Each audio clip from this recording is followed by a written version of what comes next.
देखते हैं प्रश्नावली 3.2 का पहला सवाल। इसमें लिखा है कि निम्न समस्याओं में रैखिक समीकरणों के युग्म बनाइए और उनके ग्राफीय विधि से हल ज्ञात कीजिए। पहला है, कक्षा 10 के 10 विद्यार्थियों ने एक गणित की पहली प्रतियोगिता में भाग लिया। यदि लड़कियों की संख्या लड़कों की संख्या से 4 अधिक हो तो प्रतियोगिता में भाग लिए लड़कों और लड़कियों की संख्या ज्ञात कीजिए। अब यहाँ पर कक्षा 10 के 10 विद्यार्थी हैं, तो हम मान लेते हैं विद्यार्थी में लड़के और लड़कियां दोनों होंगे। तो मान लेते हैं कि लड़कों की संख्या x और लड़कियों की संख्या y है। यहाँ लिखेंगे माना लड़कों की संख्या x तथा लड़कियों की संख्या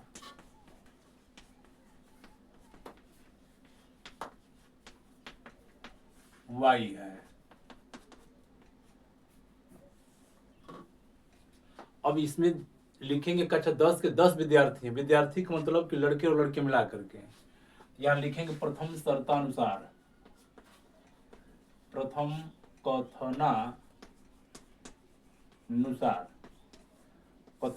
कथनानुसार में लिखा जाएगा लड़के x हैं, लड़कियां y हैं, और लड़के लड़कियों को मिलाकर के सवाल में दे रहा है कि कक्षा 10 के 10 विद्यार्थी हैं, विद्यार्थी हो जाएंगे 10। ये रैखिक समीकरण हो गया। समीकरण 1 बना लिए। हमको इसको ग्राफ विधि से हल करना है, इसलिए इसका एक सारणी भी बना लेते हैं। y को इधर रखेंगे, इसको ले जाएंगे इधर, तो 10 - x हो जाएगा। अब इसके लिए हम लोग चार्ट बना लेते हैं, एक तालिका सारणी बना लेते हैं। एक में लिखेंगे x का मान, एक में लिखेंगे y का मान। यहाँ x का मान, यहाँ y का मान। x का मान हम लोग इसमें भरेंगे। यदि x का मान हम 1 भर लें, ये यहाँ भरेंगे तो ये 9 आ जाएगा। अगर मान लो हम 5 भर लें, ये 5 आ जाएगा। अगर 3 भर लें तो ये 7 आ जाएगा। इसी तरह से आगे और भी भर सकते हैं। दूसरा समीकरण देखते हैं। दूसरा शर्त में क्या दिया है? दिया है कि यदि लड़कियों की संख्या लड़कों की संख्या से 4 अधिक हो, लिखेंगे द्वितीय कथनानुसार या शर्तानुसार या प्रश्नानुसार लड़कियों की संख्या, देखो या लड़कों की संख्या या लड़कियों की संख्या, तो इसमें दे रहा है कि लड़कों की संख्या से 4 अधिक है। लड़कियों की संख्या ये इससे 4 अधिक है, तो इसी में ही 4 जोड़ दें ताकि दोनों बराबर हो जाए। ये समीकरण दूसरा हो गया। इसको लिखेंगे y बराबर x + 4। तो इसके लिए एक चार्ट बना लेंगे इस तरह का। एक में लिखेंगे x का मान और एक में लिखेंगे y का मान। यहाँ x और y के मान भरेंगे, x और y। x का मान यदि 1 भरते हैं तो 1 भरेंगे तो 1 और 4 5 हो जाएगा। 2 भरते हैं तो 2 4 6 हो जाएगा। 3 भरते हैं तो 3 और 4 7 हो जाएगा। तो ये रैखिक समीकरण युग्म हो गया, एक ये और ये एक ए। तो इसमें हम इसको ग्राफी विधि से हल करेंगे। अब देखते हैं ग्राफी विधि से कैसे हल करेंगे। इसके लिए यहाँ पर एक सारणी बना लेते हैं, यहाँ पर एक चार्ट बनाते हैं। इसको मिटा लेते हैं, यहाँ पर मिटा करके यहाँ पर लिख देते हैं। ये पहला वाला सारणी है, इसको यहाँ लिख लेते हैं साइड में। एक में x का मान और एक में y का मान। यहाँ x, यहाँ y। x का मान 1, ये 9, ये 5, ये 5, ये 3, ये 7। ये पहले वाले के लिए है। पहले वाले के लिए समीकरण था x + y बराबर 10। दूसरे वाले के लिए लिखेंगे यहाँ पर, दूसरे वाले के लिए यहाँ पर सारणी बना लेंगे।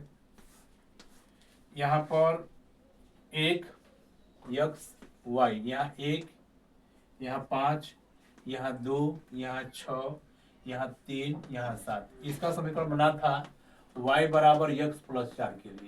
ये इसका समीकरण का चार्ट है, ये इस समीकरण का चार्ट है।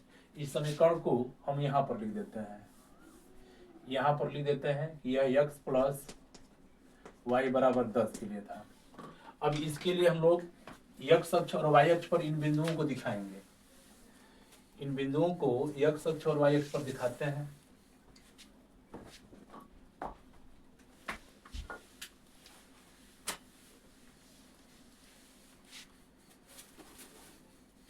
एक में लिखेंगे ये वाई अक्ष,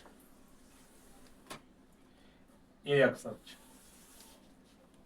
यहां पर इन बिंदुओं को दिखाएंगे, जैसे 1 2 3 4 5 6 7 8 9। यहां पर एक्स अक्ष कहलाएगा। यहां पर 1 2 3 4 5 6 7 यहां पर दिखाएंगे। इधर -1 -2 -3 -4 -5, इधर -1 -2 -3 -4 -5 लिख देते हैं। 1 2 3 4 5 6 7 8 9। 1 2 3 4 5 6 7, इस नीचे माइनस आएगा, -1 -2 -3 -4 -5, इधर -1 -2 -3 -4 -5। इसको आगे बढ़ा सकते हैं। अब पहले वाले सारणी में है 1 और 9, एक यक्ष का मान, तो यक्ष का मान 1 और ये 9, 7 8 9 इधर कहीं जाएगा। यहाँ पर हम दिखा लेते हैं, लिखेंगे 1,9। यहाँ लिखेंगे 5 5, तो यहाँ पर 5 और यहाँ पर 5, इसके सामने और इसके सामने। यहाँ पर दिखा लेंगे इसके सामने 5,5, फिर 3,7, ये 3 और 7 इसके सामने कहीं जाएगा। हम दिखा देते हैं यहाँ 3,7, यहाँ पर दिखा देते हैं 3,7, 3,7, तो 3,7 यहाँ आ जाएगा। ये 3,7 हो गया, 3,7। अब इसको हम मिला देंगे इस तरह से।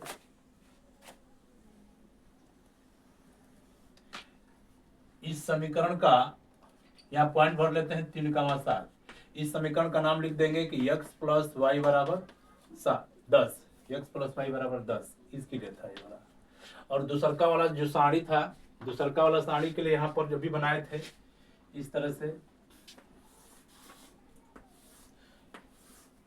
एक में x का मान, एक में y का मान, यहाँ x का मान, यहाँ y का मान।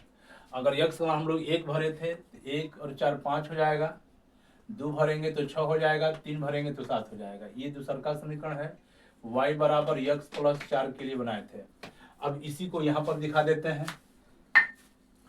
1 5, तो 1 यहाँ 5 यहाँ, इसके सामने जाएगा यहाँ 1,5, यहाँ लिखेंगे 1,5। 2,6, ये 2 और ये 6 यहाँ जाएगा, ये हो जाएगा 2,6। ये हो जाएगा 3,7, ये 3 और 7 यहाँ जाएगा। अब इसको मिला करके आगे तक बढ़ाएंगे, आगे तक बढ़ा लेते हैं इसको। तो यहाँ से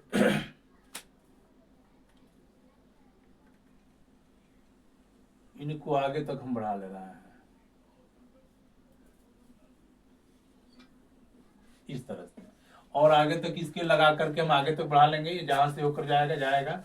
इस समीकरण को लिख लेते हैं, y = x + 4। ये दोनों रेखाएं, ये रेखा और ये रेखा जिस बिंदु पर काट रही है, ये इसका प्रतिच्छेद बिंदु कहलाएगा। यहाँ पर इसका लिखेंगे, यहाँ पर साइड में यहाँ लिख लेंगे, चाहे यही लिख लेते हैं, यहाँ लिख लेते हैं प्रतिच्छेदित बिंदु। प्रतिच्छेदित बिंदु, किस बिंदु पर ये प्रतिच्छेद कर रहा है? तो आया है 3,7, तो यहाँ पर ये 3 x का मान है और 7 y का मान है, तो यहाँ पर लिखेंगे x = 3 और y = 7। यहाँ पर x लड़कों की संख्या और y लड़कियों की संख्या, ये माने थे, तो x = 3 लड़कों की संख्या या लड़कियों की संख्या हो जाएगी। ये इसका उत्तर हो जाएगा। जिसको नोट करना है नोट कर लेंगे।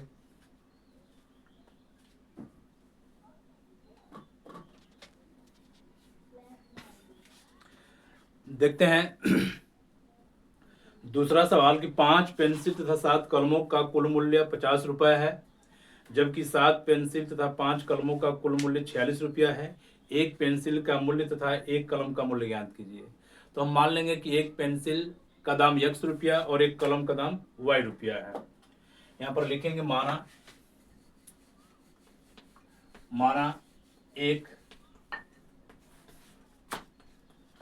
एक पेंसिल का दाम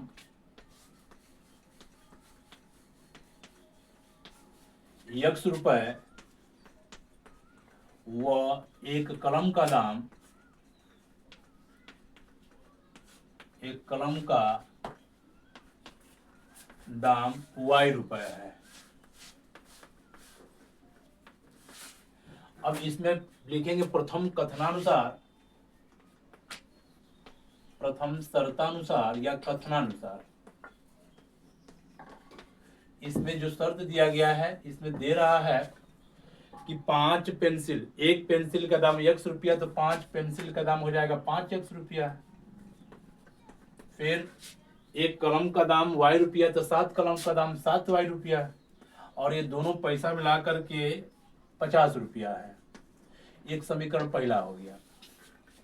अब हमको इसको ग्राफ विधि से हल करना है, तो ग्राफ विधि से हल करने के लिए यहाँ से इसका एक सारणी बनाएंगे, तो 7y बराबर, ये उठ के इधर चला जाएगा, तो 50 माइनस 5x, y बराबर हो जाएगा ये 50 माइनस 5x, और ये गुणित में 7 है, बटा में 7 हो जाएगा। अब यहाँ से बारी बारी इसका मान हम लोग भरेंगे। अगर इसके लिए एक चार्ट बना लें,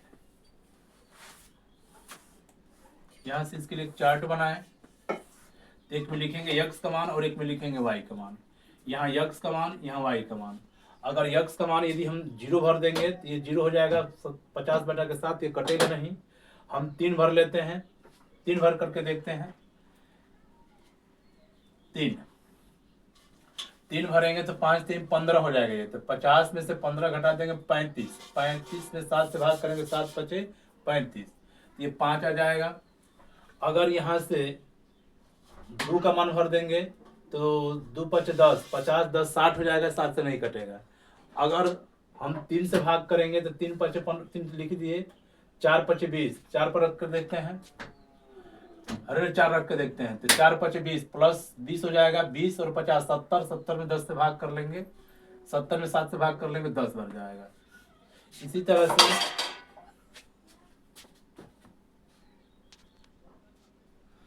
अब देखते हैं, अगर यहाँ पर मान हम 10 भर लें, x का मान 10, तो 10 बचे 50, ऋण 50 और प्लस 50 मिलकर के 0, 0 में 7 से भाग कर लेंगे, 0 हो जाएगा। तो ये पहले वाले समीकरण के लिए सारणी हो गया। अब दूसरे शर्त में देखते हैं क्या दिया गया है। लिखा है कि 7 पेंसिल 5 कलम का कुल मूल्य। तो यहाँ लिखेंगे द्वितीय शर्तानुसार, द्वितीय शर्तानुसार एक कलम का दाम हम लोग, एक पेंसिल का दाम माना है x रुपया, तो इसमें कह रहा है सवाल में कि 7 पेंसिल, तो 7 पेंसिल का दाम 7x रुपया हो जाएगा। एक कलम का दाम y रुपया माने हैं, तो यहाँ 5 कलम दे रहा है, तो 5 कलम का दाम 5y रुपया हो जाएगा, और दोनों का दाम मिला करके 46 रुपया है। तो ये दूसरा समीकरण हो गया, ये रैखिक समीकरण दूसरा हो गया। अब यहाँ से हम लोग यहाँ से चार्ट निकालेंगे, सारणी का मान निकालेंगे, ये हो जाएगा 46, इसको इधर लेके जाएंगे माइनस 7x, तो ये y बराबर हो जाएगा 46 माइनस 7x बटा के 5। इसके लिए एक सारणी बना लेते हैं। यहाँ से एक में x का मान और एक में y का मान भरेंगे, बारी बारी x और y का मान भर लेते हैं। यहाँ x का मान, यहाँ y का मान। अगर x का मान हम लोग 0 भर लें, तो यहाँ 0 भर लेंगे तो ये 0 खत्म हो जाएगा, नहीं कट पाएगा 5 से। 1 भर करके देखते हैं, 1 भर लेंगे तो नहीं कटेगा, 2 भर के देख लेते हैं।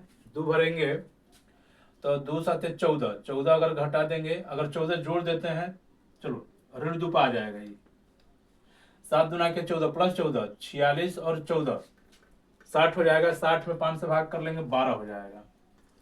3 भर कर देखते हैं, 3 भर लेंगे आदि, तो 3 7 21, इस 46 में से 21 घटाएंगे, 6 में से घटा देंगे 5, 4 में से 2 घटा देंगे 2, 25, 25 में 5 से भाग कर लेंगे, 5 आ जाएगा। इसी तरह से और भी मान भर करके देखते हैं। अगर 4 भर लेंगे, 4 से 28, नहीं होगा, 28 जोड़ देंगे तो भी नहीं होगा। 5 भर लेते हैं, 5 से 35, 5 8 40, 5 9 45, 7 8 56, 7 भर के 8 भर के देखते हैं। 8 भरेंगे तो 8 से 56, तो 46 माइनस 56 घटाएंगे तो ये माइनस 10 आ जाएगा, 5 से भाग करेंगे माइनस 2, ये 8 हो गया और ये माइनस 2 हो गया। अब ये दूसरा समीकरण हो गया, ये इसका सारणी हो गया, इसका ये सारणी हो गया। अब इसी सारणी को हम लोग ग्राफ पर दिखाएंगे। ग्राफ पर कैसे इसका मान बनेगा, अब इसको मिटा करके यहाँ पर दिखाते हैं।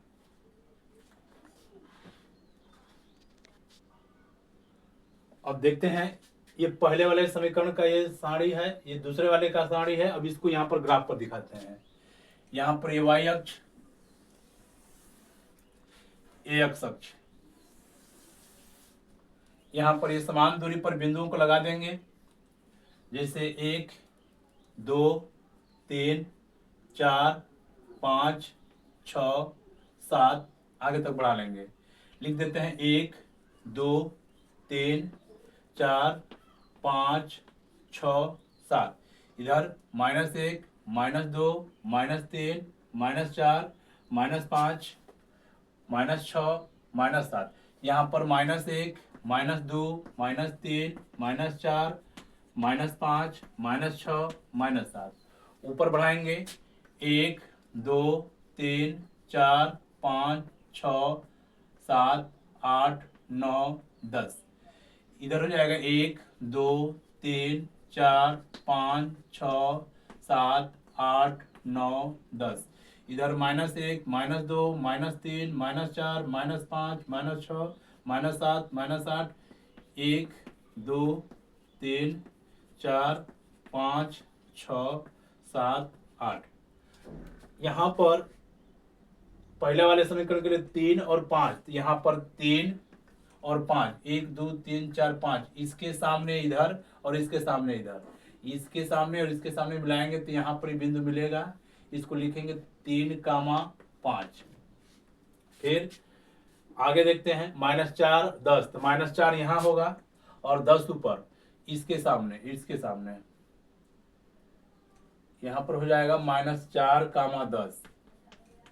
फिर 10, 0, तो यहाँ पर 7, यहाँ 7 ही तक है, 8 9 10 इधर कहीं मिलेगा। अब इसको हम लोग ऐसे मिला लेंगे इस तरह से, और आगे ही जाएगा। इस समीकरण का हम लोग नाम लिख देंगे। इस समीकरण को लिखेंगे कि ये समीकरण है 5x + 7y = 50। अब दूसरा वाला देखते हैं, ये वाला -2 और 12, तो -2 यहाँ और 12, 10 11 12 इधर कहीं होगा, तो यहाँ पर इसके सामने कहीं इधर कहीं आएगा। इस साइड में जगह नहीं है, यहाँ पर 12 बना देंगे।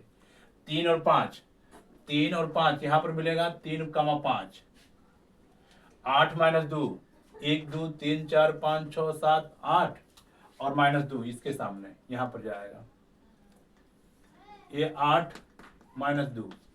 अब यहाँ से ये वाला 12 इधर कहीं मिलेगा, इसके सामने 12, इसको जब मिलाएंगे तो ऐसे मान इसका जाएगा, इस तरह से जाएगा और आगे जाएगा ये वाला मान। यानी कुल मिलाकर के ये दोनों समीकरण यहाँ पर काटेंगे। इसका लिखेंगे प्रतिच्छेद बिंदु है 3, 5, लिखेंगे प्रतिच्छेद बिंदु है 3, 5। तो ये x का मान, ये y का मान। तो x हम लोग माने हैं पेंसिल का दाम, y माने हैं कलम का दाम। तो यहाँ एक x का मान हो जाएगा 3 और y का मान हो जाएगा 5। ये पेंसिल का दाम, एक कलम का दाम, ये इसका आंसर हो जाएगा। ये जो समीकरण हाई वाला जो ग्राफ खींचे हैं ये इसका है। लिख देंगे यहाँ पर कि ये 7x + 5y = 46, ये इसका समीकरण है और इसका समीकरण है। और ये दोनों बिंदु 3 5 पर काट रहे हैं, यानी 3x का मान 5y का मान, ये इसका उत्तर हो जाएगा।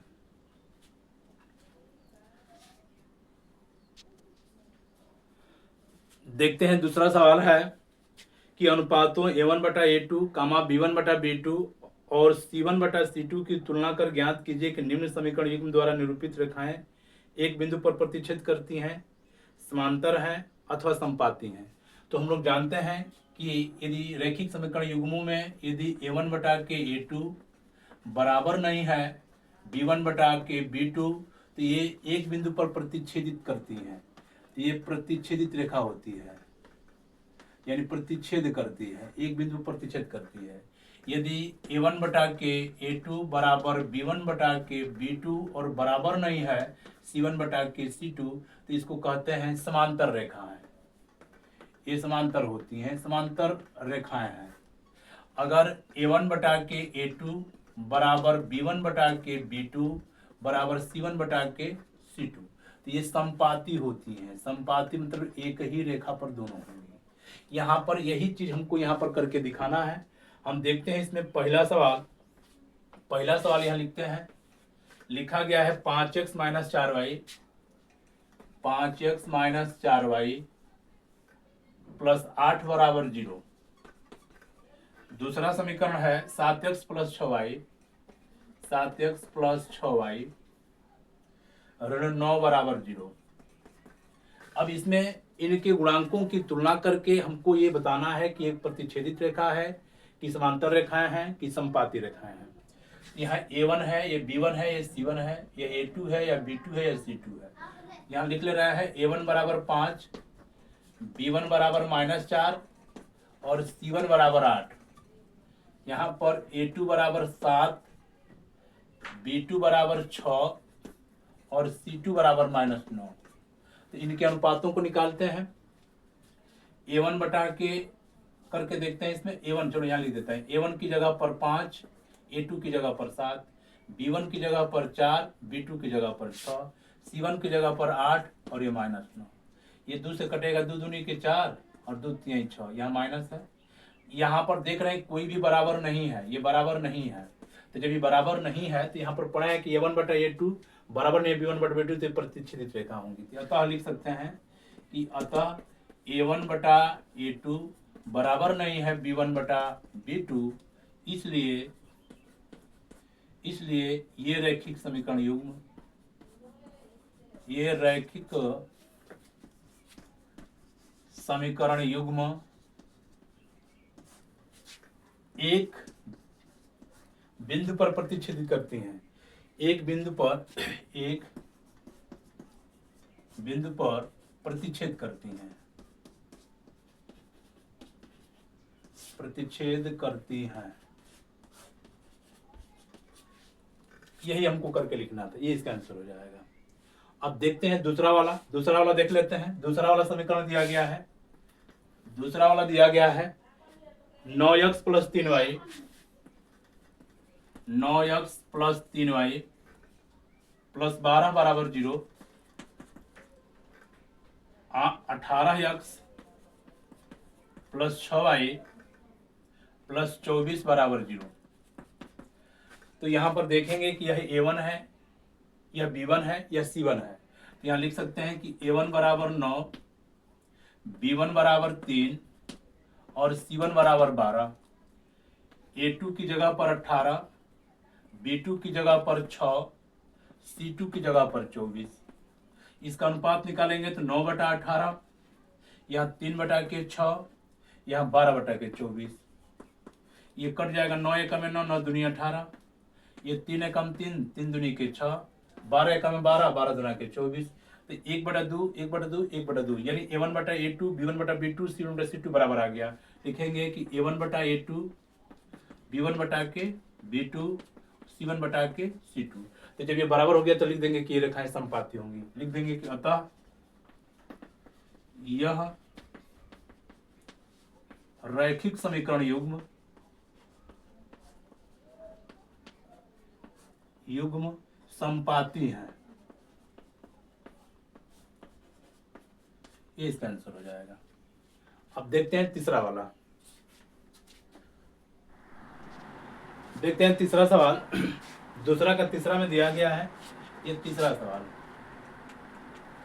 लिखा इसमें 6x माइनस 3y,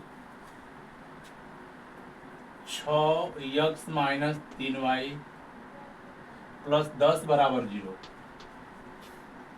दूसरा दिया है 2x minus y, 2x minus y plus 9 बराबर 0। अब यहाँ पर हमको इनके गुणांकों की तुलना करना है। जैसे ये A1 है, ये B1 है, ये C1 है। यहाँ लिख ले रहा है A1 बराबर 6, B1 बराबर -3, C1 बराबर 10। ये A2 बराबर 2, B2 बराबर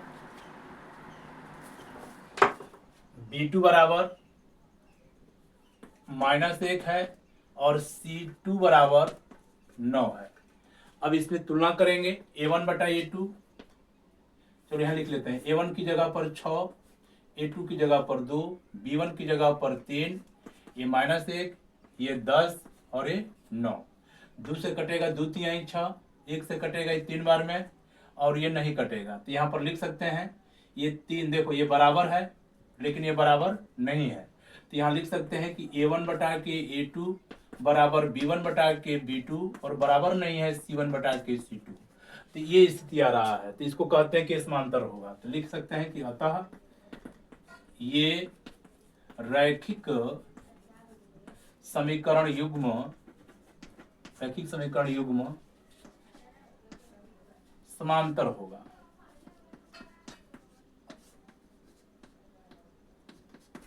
ये रैखिक समीकरण युग्म समांतर है। अब देखते हैं तीसरा सवाल।